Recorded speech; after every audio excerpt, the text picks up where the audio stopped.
In this episode, we'll be talking about super slow training, a great tool to have in your workout arsenal as a busy dad, since it allows you to get a stress-relieving, short, but also intense workout without risking injury, a workout that eliminates momentum and thus forces you to use clean form, improve your mind-to-muscle connection, and break physique plateaus if you've been doing the same things over and over again without any results. Hey there, welcome to the Dad Bod Demolition video series here in Bodyweight Muscle, where I share my best tips for busy fathers who want to stay strong and lean without going to the gym or restrictive diets. Alright, so setting up a super slow whole body workout that can be done in less than 10 minutes is really easy. For starters, you want to pick a pull, a push, and a lower body squat related exercise. When it comes to pull related exercises, my favorite options here are pull-ups. If you're, of course, proficient at them, if you're still struggling with these, I would pick something easier, such as inverted rows. Some other alternatives, if you're, for example, traveling or you have zero equipment, can also be prone band pull-ups or weighted prone angels. By the way, I'll be including supplementary video tutorials and tips in the top pinned comment below. So if you hear any kind of exercises that you're not familiar with, stuff that you might be uncertain about, make sure you first check the top pinned comment where I'll be including a bunch of tutorials about these. And if you don't find the information you need there, again, leave a comment below. Regarding tempo, when it comes to pull exercises, you want to use what I like to call a 1-1-2 Mississippi pace, meaning going down in double the time you went up and pausing for the same time at the top position. In other words, performing the negative phase of each rep in double the time of what it took you to perform the positive phase. Moving on to push-related exercises, since these start with the easiest phase of the rep, meaning the negative phase, you want to follow the opposite tempo, so a 2-1-1 tempo. For example, let's say you're doing a super slow push-up and you can go down in as slow as 10 seconds. You want to stay at the bottom position for half the time, meaning 5 seconds, and to go up in, again, minimum 5 seconds.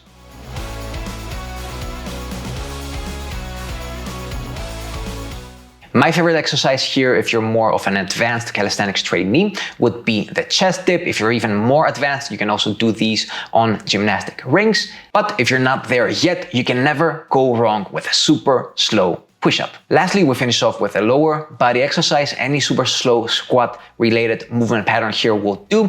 My favorite option being Spanish squats. The reason for that is that they are both challenging but also friendly for the knees. We often use these in our coaching program, the Dad Bod Demolition Project as well, which if you don't know what that is, there's a tutorial explaining that in more detail in the top pinned comment below. Now, when it comes to super slow squats, I wouldn't obsess that much about the tempo you're using when you're going down and when you're going up. You still want to go, as slow as possible, but your focus point here is staying for as long as possible at the bottom position. Therefore, we have more of a hybrid here of a super slow squat and a horse stance. If you have experience with these kinds of exercises, the horse stance or a wall sit, you can stay down there for as long as 60 seconds or even more. But if you're new to this, even 10 seconds can prove to be challenging. So my advice is start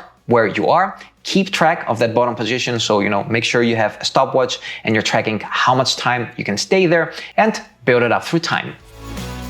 Especially if you want to keep this workout short, I recommend that you set it up as a circuit, meaning resting between exercises for as much time as it takes you to transition from one exercise to the other. For each exercise, you want to do anywhere between 1 and 3 super slow repetitions, and in total, you want to do 3 rounds. In regards of intensity, for each round, you want to follow the 50, 80, 100 rule. I have a detailed tutorial about this. I'll include it above and in the top pinned comment below. In other words, during that first round, you don't want to push yourself further than what feels like 50% at this point.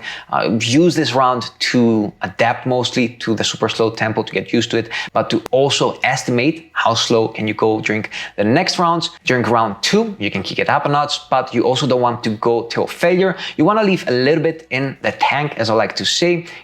This should feel like 80% of what you can do at that point. And again, when I'm talking about percentages here, I'm not referring to 80% of your max reps that you can do during a single round, so during a test.